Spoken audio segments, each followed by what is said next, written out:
You're listening to the N2K Space Network.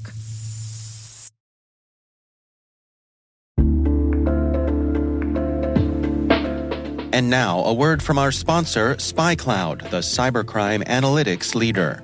SpyCloud disrupts cybercrime by telling you what criminals know about your business and your customers, so you can take action to prevent ransomware, session hijacking, account takeover, and online fraud.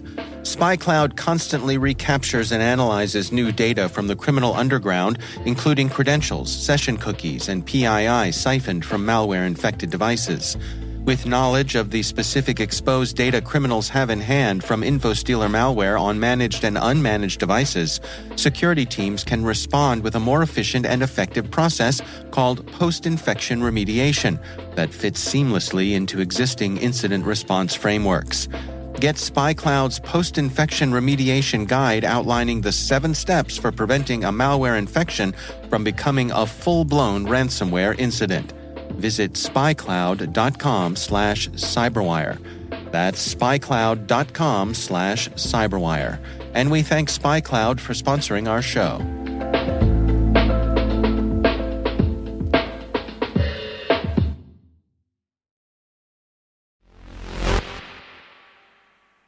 Government contracts were a positive standout in 2023 space industry deals, something that a lot of industry watchers say is definitely going to continue this year.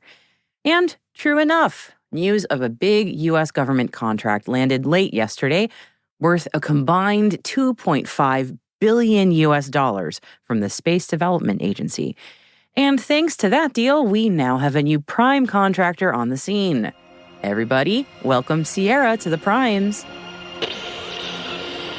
T-minus 20 seconds to LOS speed rest. Go for deploy.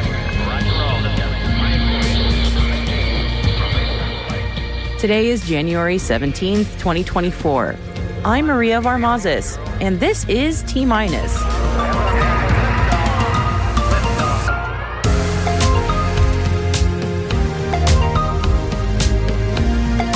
$2.5 billion from SDA for L3Harris, Lockheed, and Sierra.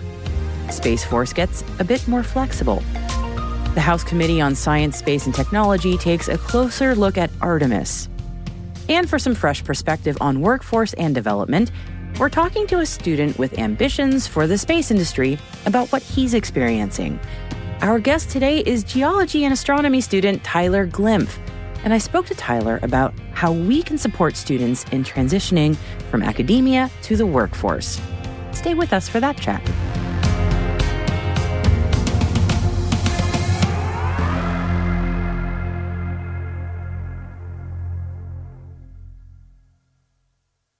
And here's our intel briefing for today. The Space Development Agency, or SDA, yesterday announced a $2.5 billion total award, which is split between 3 contractors.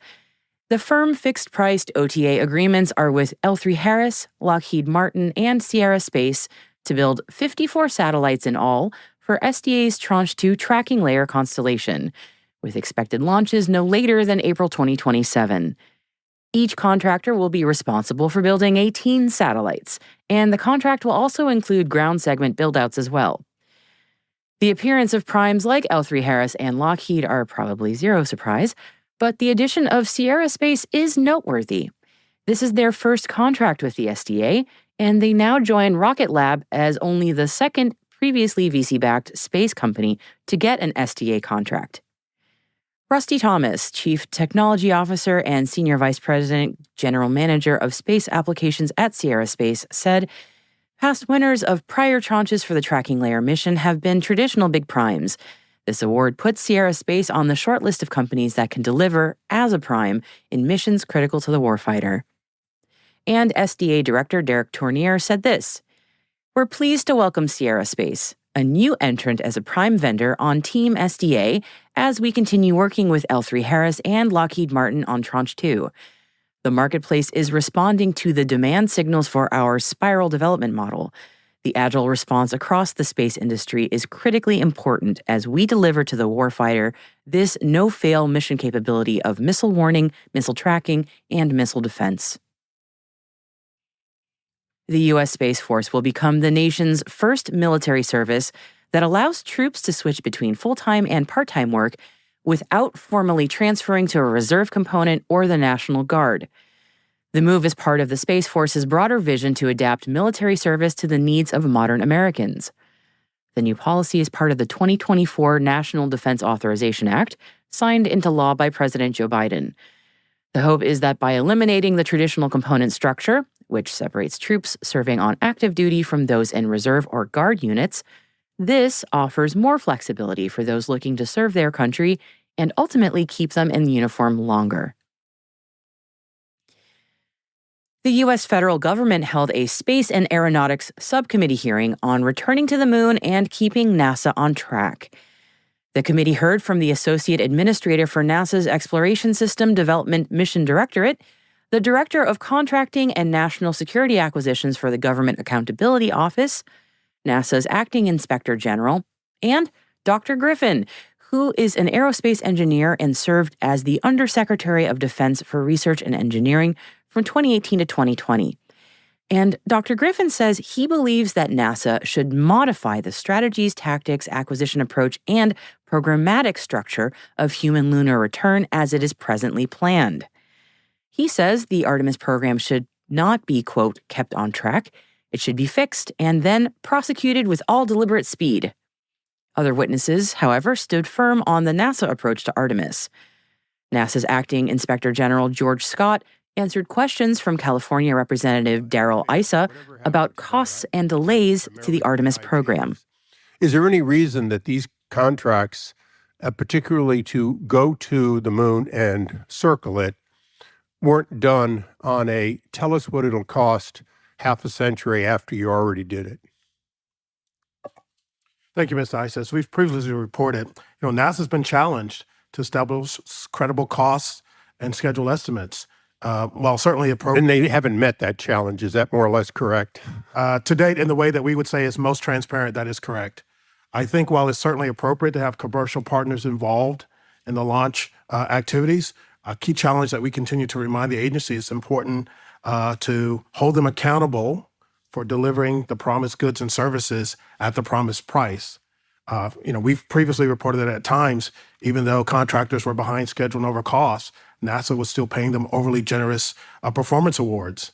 And so I think, again, this is less about like the who and more about just making sure that you hold them accountable for delivering at the price they promised. Well, a follow-up to that, when you've got because you're in the business of figuring out the why, is it because the contractors are not living up to their original promise, perhaps never intended to?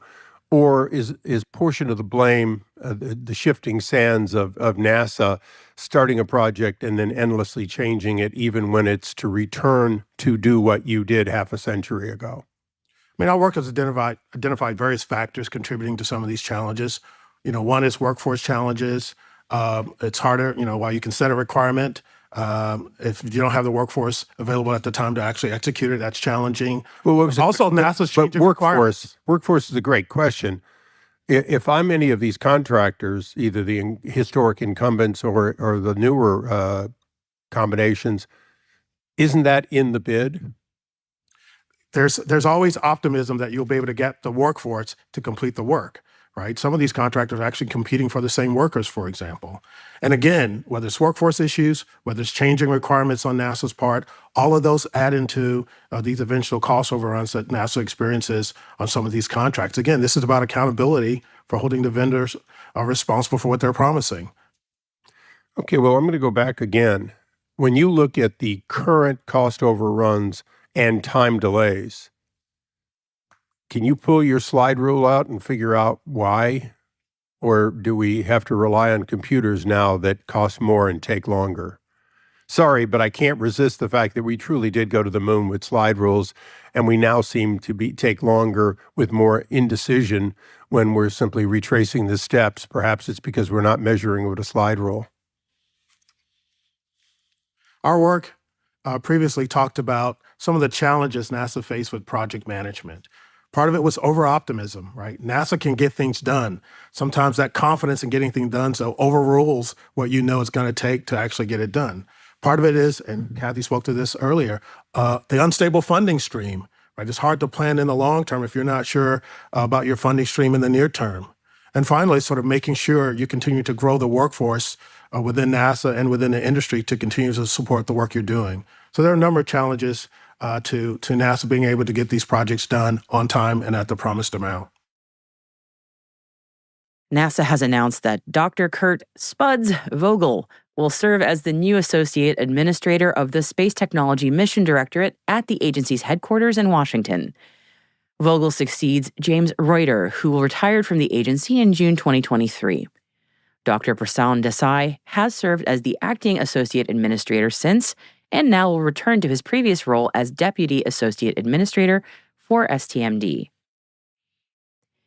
Over to Canada now, and Telesat and Mage Networks have signed a Memorandum of Understanding for Telesat Lightspeed Low Earth Orbit satellite services. Telesat and Mage Networks will work to expand broadband internet services to unserved and underserved communities in Canada, leveraging the Telesat Lightspeed capacity pool that was established through a partnership between Telesat and the Canadian government. The companies will collaborate on integrating commercial and technical aspects of Telesat Lightspeed high throughput and low latency capacity into its services portfolio. Together, they will develop demand and traffic projections and network performance criteria by market segment and define optimal business and operating models with the objective of contracting Telesat Lightspeed services. Australia's Space Machines Company and Canada's Spatium are partnering to embark on the first ever cryogenic refueling mission in space in 2025. Under this agreement, Spatium will showcase its cryogenic storage capabilities on the Space Machines Company's platform. Following this demonstration, Spatium will refuel Space Machine Company's spacecraft's tank with cryogenic fuel, using the stored reserves to highlight Spatium's refueling capability. The UK and Canada have launched a €1.2 million Aqualunar Challenge to support development of water-purifying technologies for the moon. The new International Challenge Prize is looking to reward the design of innovative technologies to make human habitation on the moon viable by finding ways to purify water buried beneath the lunar surface. Entries must be UK-led. However, the Aqualunar Challenge is actively encouraging international collaboration within teams. The deadline to enter is April 8th. More details can be found by following the link in our show notes. China today has launched its Tianzhou 7 cargo spacecraft headed to the Tiangong space station. The vehicle is carrying supplies, including clothing and food for the taikonauts, for both the in-orbit Shenzhou 17 crew and the subsequent Shenzhou 18 crew. Among the supplies are New Year gifts and fresh fruit. The fruit alone weighs nearly 90 kilos, a luxury that the China Academy of Space Technology says is essential for the quality of life for their taikonauts. We mentioned in yesterday's show that there's a growing space industry in the Middle East, and the news today is that Oman has plans to open the region's first spaceport. Named Etlak, the facility will be designed to accommodate space launchers of various sizes and is strategically located in the port city of Duqm. The announcement was made during the Middle East Space Conference in Muscat by the National Aerospace Services Company, known as NASCOM, the entity overseeing the project. The Middle East's inaugural spaceport is planned to be fully operational by 2030. Berkeley Skydeck has announced that it has relaunched its Air and Space Track in collaboration with the recently announced Berkeley Space Center at NASA Research Park. The relaunched track takes advantage of renewed interest in space exploration and commercialization, as well as advances in autonomous flight technology to provide startups with the resources and connections necessary for success. Interested startups can apply for the track beginning with Batch 18, which will take applications from today through February 14th, Valentine's Day. You'll find a link for the applications in our show notes. And it was due to be a launch day in Florida today, but SpaceX and Axiom Space are now targeting tomorrow, January 18th at 4:49 p.m. Eastern Time for the launch of Axiom Mission 3 to the International Space Station. According to the media briefing, this launch date change will allow for additional time for teams to complete pre-launch checkouts and data analysis, including the parachute system energy modulator.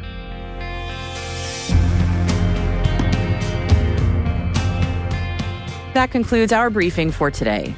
Head to the selected reading section in our show notes and at space.n2k.com to find links to further reading on all the stories I've mentioned. We've included a few extra stories for you today, and one's on the South China Morning Post on the U.S.-China space race, and another one's from Ars Technica on the new Helios space tug. Yeah, not from For All Mankind. Hey, T-Minus crew, if you find this podcast useful, please do us a favor and share a 5-star rating and a short review in your favorite podcast app. That will help other space professionals like you to find the show and join the T-Minus crew. Thank you so much for your support. We really appreciate it.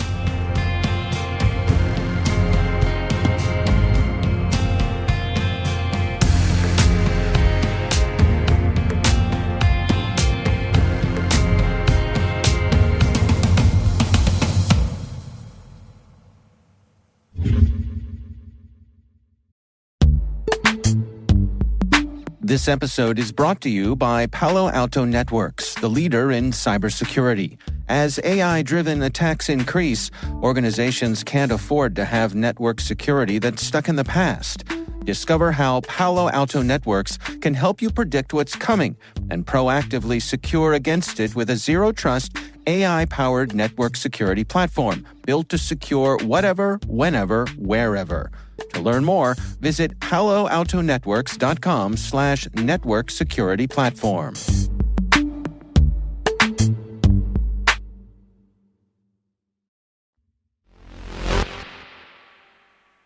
Workforce development is one of the biggest issues facing the space industry, and as much as we talk about ideas for solutions, sometimes it's also good to get perspective on how it's going right now from people who have ambitions to join the space workforce. So in that spirit, our guest today is geology and astronomy student Tyler Glimpf. And I spoke to Tyler about how we can support students like him in transitioning from academia to the workforce. T-Minus met Tyler at the InterAstra event late last year, which brings students into the conference to encourage networking.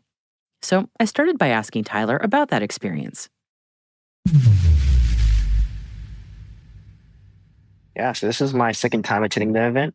It was spectacular because all of like the other I guess like space conferences or just like science conferences in general that I've been to were nothing like this. So I mean, I'm able to like essentially talk with people who are like well into like their professions in the space field and get to like pick their brains, like have dinner with them and like do, I guess like fun like extracurricular activities with them and like get to know them like on like a deeper level.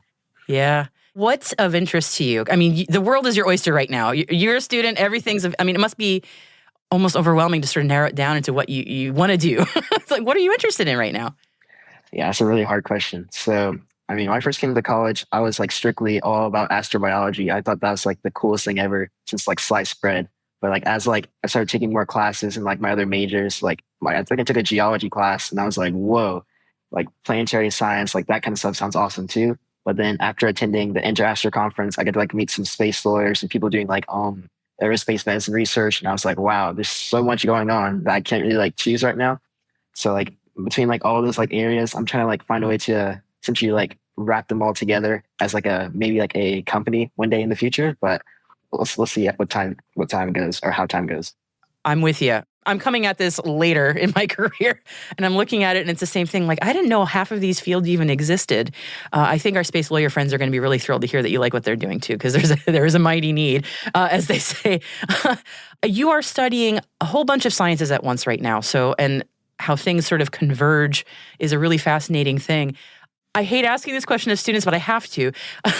What do you think you might want to be doing after you graduate? I'm sorry for asking, but I mean, that's a really hard question. But I mean, I honestly don't know. I mean, right now I'm kind of like doing research with NASA and USC on like something called SANS or spaceflight associated neuroocular syndrome, which is like kind of taps into like my aerospace medicine kind of interest. And I hope to like continue like doing more kind of research like that with like other disciplines I'm studying right now as well in the future.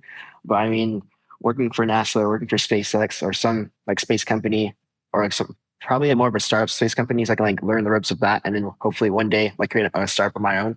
But I mean, I really have no idea at the moment. That's completely fair. As I said, I hate asking it. I have to ask, but I also hate it because I know I hated being asked that question. So you are in the middle of studying, again, interdisciplinary studies, which is such a cool place to be. When it comes to sort of the aerospace side of things, do you feel like you have the access and the information that you want, or do you feel like you're getting the connections to the space industry that you need right now? I feel like connection-wise, for sure. I feel like the events like Interastra have definitely like propelled me a lot further than I could ever like hoped or dreamed in like making connections like that and like networking. But I feel like the information has somewhat been like a struggle to like obtain for like certain like projects I've been doing, like about certain projects that like involve NASA and trying to get like their information. A lot of it's either not been like it's not like public information I can like access, or it's like information that is like incredibly hard to find. But I feel like it's definitely like getting to like a better like spot now though. That's good. That's good. Yeah, that it's the reason I ask is in many conversations I have with people who careers are basically helping students get into the aerospace industry, there is definitely an identified gap that people have said, like, a lot of students feel like they kind of don't know where to go next and they can't find what they're looking for. And I was curious if that sort of was echoed in your experience. It sounds like there's a lot of work left to be done there. So call to action for our listeners on that one. Tyler, in general, when you think about the space industry, because you mentioned, working at a startup, SpaceX, of course, NASA also, what really excites you? Like, what are you into? I think the space industry is it's at a great spot right now. And it will definitely be like going a lot further in the future as well. I mean, like, I think today alone, I think NASA is launching their new X-59 supersonic jet. And that's like so exciting. And like SpaceX is like doing stuff with Starship, and NASA's going back to the moon stuff soon. So I mean, like, seeing like all like the innovation and stuff with technology, and seeing like how many people are like coming together, like from like nationwide to like the global scale, they're coming together to work on this like one like huge problem. It's just so awesome and like so inspiring. The global nature of how space is moving is definitely, for me also, something that I'm very excited about it. It's kind of being in a new space race is kind of neat. A lot of the people I speak to are, it's been a while since they've been in school. They maybe have forgotten a little bit about what that experience is like. If you could talk to them right now, because you are, what would you like people to know? Like maybe more established aerospace professionals. What do you want them to know about what you're experiencing right now as a student? I think the main thing is that like I've heard is that our generation like probably seems like we're like all like on our phones and stuff all the time. Like a good bit of us are actually like so excited to like go into like the workforce and like I guess like learn and experience like new things in that sense, and able to actually like I guess like contribute to something bigger than ourselves. If that makes sense. I think the main thing is, or I guess like what I want to talk about now is like advice for like people who are like my age or any younger, that like that's something like help them get to like where I am, or like to get them like further where I am right now. I mean, it's essentially like to like in my story, getting to space, like my first like saw, I think there's a Pixar movie called WALL-E. I mean, that was like that was like my favorite movie. I watched it like 50 times a week, something like that.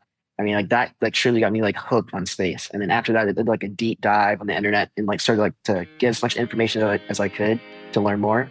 And I got to like see people like Charles Bolden. And he was like one of my biggest like inspirations like ever. And to be able to like meet him at Interastra was like huge. But just to like, I think the biggest thing is to, like to dream big, as cliche as that sounds. But it's like to really like go shoot for the stars. It also sounds really cliche, but it's really like put the pen to paper and just work towards your dreams.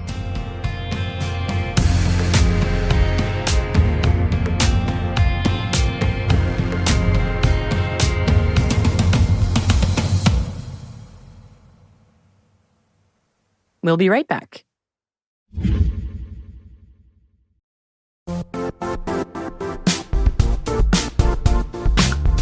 Now, a word from our sponsor, the Johns Hopkins University Information Security Institute, currently seeking qualified applicants for its innovative Master of Science in Security Informatics degree program. Study alongside world-class interdisciplinary experts and gain unparalleled educational, research, and professional experience in information security and assurance.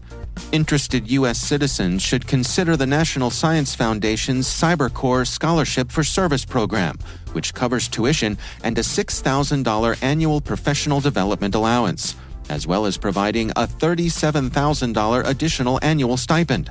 Apply for the scholarship and the fall semester by March 1st. Learn more at cs.jhu.edu/MSSI.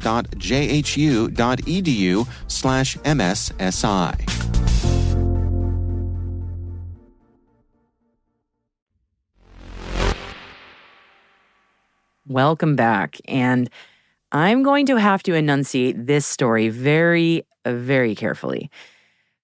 Researchers using the Webb telescope have discovered that the Beta Pictoris, or Beta Pic, star system has an extended secondary debris disk. Yes, Beta Pic has 2 disks. Only with infrared imaging were we able to see this previously unseen debris disk. So thank you, NERCAM and Miri. Given that the material of this disk glows in mid-infrared imaging but is otherwise quite dark, the current theory is that the material in this previously unseen disk is much hotter than the main disk, and that it's made up of highly porous organic refractory material, perhaps similar to the kind of carbon-rich material that OSIRIS-REx brought back from the asteroid Bennu. And this second disk has a funny shape. It kind of looks like a cat's tail, in fact. Now, it is very unusual to see something hanging off a star system with that kind of a shape. So the current theory for why it's shaped that way is that it's from recent collision damage. And I mean really recent, cosmically anyway, like a mere 100 years ago. So, in sum, we got some disk pics from Webb this week. Or Beta Pic's just clipped disk pic. Say that 10 times fast.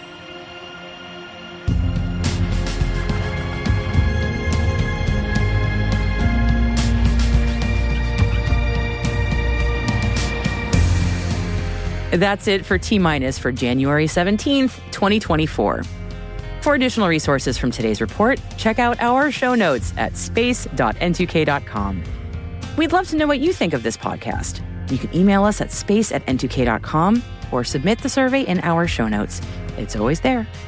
Your feedback ensures that we deliver the information that keeps you a step ahead in the rapidly changing space industry. N2K Strategic Workforce Intelligence optimizes the value of your biggest investment, your people. We make you smarter about your team while making your team smarter. This episode was produced by Alice Carruth, mixing by Elliot Peltzman and Trey Hester, with original music and sound design by Elliot Peltzman. Our executive producer is Jen Iben. Our VP is Brandon Karpf. And I'm Maria Varmazis. Thanks for listening. We'll see you tomorrow.